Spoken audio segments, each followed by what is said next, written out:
Nous faisons la lecture de la parole du Seigneur en Matthieu chapitre 5, versets 13 à 16. Vous êtes le sel de la terre, mais si le sel perd sa saveur, avec quoi la lui rendra-t-on?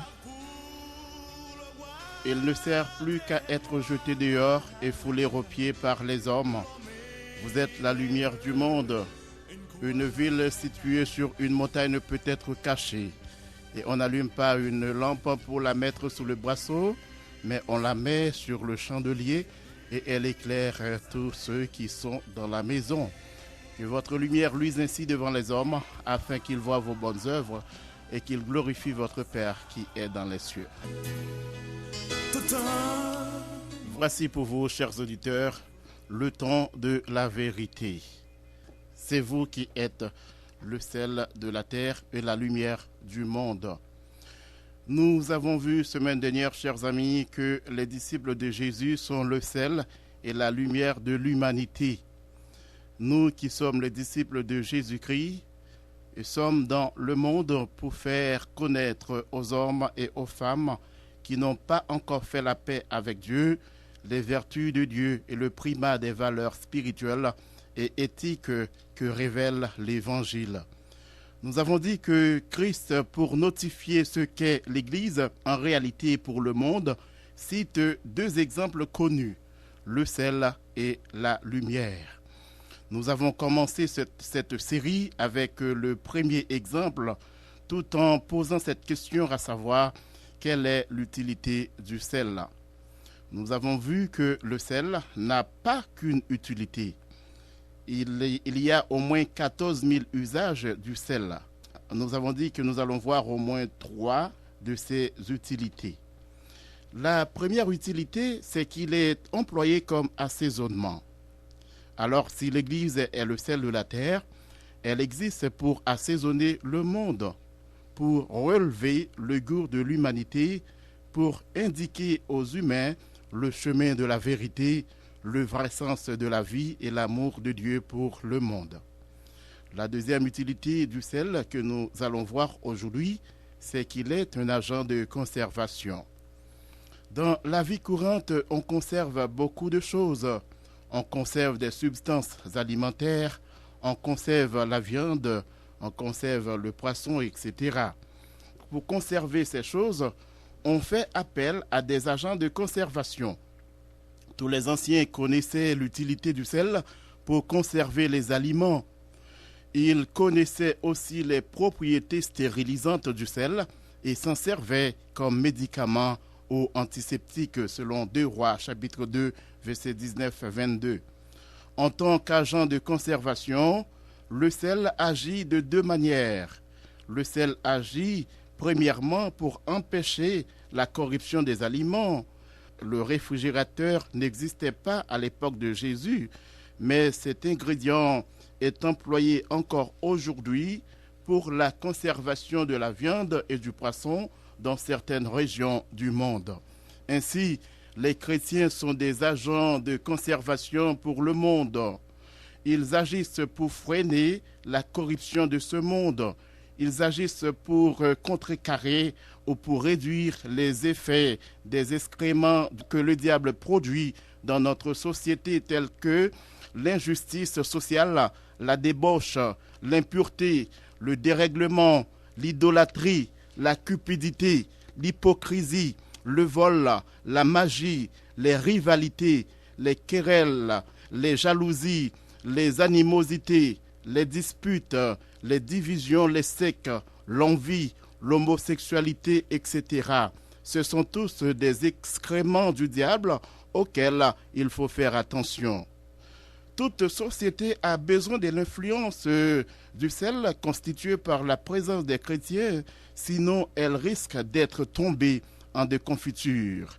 Elle risque de voir la déchéance de ses composantes sociales. Écoutez, d'une certaine façon, l'exemple qui suit illustre bien ce besoin de sel-là, ce besoin des chrétiens dans toute société. Dans un pays du Sahel, face à la pratique de certains médecins détournant le matériel de l'hôpital public au profit de cliniques privées, un ministre du gouvernement a déclaré à la télévision nationale « Il nous faut des chrétiens à ces postes. Il nous faut des chrétiens à ces postes. » Face à la corruption et à l'égoïsme ambiant des disciples de Jésus, pourtant très peu nombreux dans ce pays, assument bien leur fonction de celle-là. Les chrétiens doivent être vus ainsi partout dans le monde. Ils doivent stimuler l'envie d'autrui de posséder la justice dont il est question dans les versets précédents. En effet, rien de plus plat, insipide, écœurant même que des chrétiens sans influence, des vies sans relief, des paroles vides de sens. On s'en débarrasse le plus vite possible. Comme le sel empêche la corruption, les croyants doivent être un frein à la corruption du monde. En tant qu'agent de conservation, la deuxième manière dont le sel agit, c'est qu'il protège le corps humain contre la destruction. Que selon un article de la Société canadienne de sel limitée, on rapporte que le sel est un agent de conservation qui inhibe la croissance de bactéries. Le sel est un élément essentiel de notre alimentation. Il aide à régulariser la pression et le volume sanguin, facilite la transmission des influx nerveux et est vital à la contraction des muscles et du cœur. De plus, on rapporte aussi dans un autre article que nombreux sont ceux qui crurent que le sel chassait les mauvais esprits et les démons responsables des maladies. Je ne sais pas si ce fait est réel, mais la Bible prouve que c'est l'une des influences des chrétiens dans le monde. Ils sont là en tant que sel de la terre pour protéger le monde contre les bactéries de Satan, c'est-à-dire contre les mauvais esprits et les démons qui sont responsables de beaucoup de maladies dans le monde. Dans le temps de Jésus et aujourd'hui encore, Satan tourmente le monde par le biais des mauvais esprits et des démons. En Luc chapitre 4, verset 40-41, voici ce que nous lisons. Après le coucher du soleil, tous ceux qui avaient des malades atteints de diverses maladies les lui amenèrent. Il imposa les mains à chacun d'eux et Jésus les guérit. Des démons aussi sortirent de beaucoup de personnes en criant et en disant « Tu es le Fils de Dieu ». Mais il les menaçait et ne leur permettait pas de parler parce qu'ils savaient qu'il était le Christ. Les gens possédés de démons sont malades. Ils sont sous le contrôle interne des démons. Dans tous les cas de possession de démons traités par Jésus, les démons étaient réellement présents dans leurs victimes. Ce n'est pas de la blague. Ils avaient la maîtrise totale du corps de ces gens au point de parler à travers eux, de causer des dérèglements, des actes de violence ou même de les rendre mieux. Chers amis, Jésus qui détient un pouvoir absolu, lui qui a vaincu la puissance de Satan, a donné le pouvoir à ses disciples lorsqu'il a envoyé les 70 en mission. Écoutez ce qu'ils ont dit. Les 70 revinrent avec joie en disant « Seigneur, les démons même nous sont soumis en ton nom ». Jésus leur dit, je voyais Satan tomber du ciel comme un éclair. Voici, je vous ai donné le pouvoir de marcher sur les serpents et sur les scorpions et sur toute la puissance de l'ennemi et rien ne pourra vous nuire. Luc chapitre 10, verset 17-20.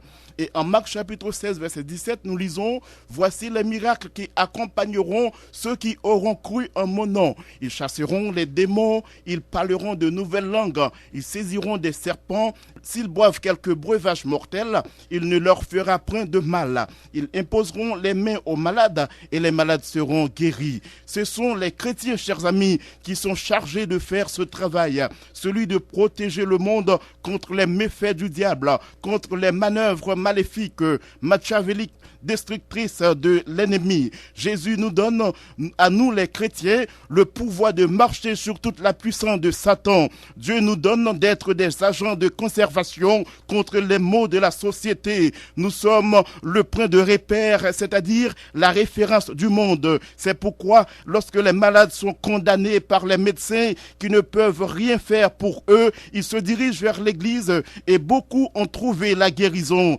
Car quand les médecins disent qu'il n'y a plus rien à faire, nous disons que nous avons un médecin par excellence qui peut tout. Son nom c'est Jésus. Oh, lorsque les gens sont possédés de démons, de mauvais esprits, nous sommes la référence parfaite, car ceux à travers qui le Seigneur veut opérer des miracles n'ont pas besoin de bistouri pour opérer les malades. Ils n'ont qu'à les imposer les mains. Ils n'ont pas besoin non plus de battre les malades pour chasser les démons. Ils n'ont pas besoin de les mordre, ni frapper la Bible sur leur tête.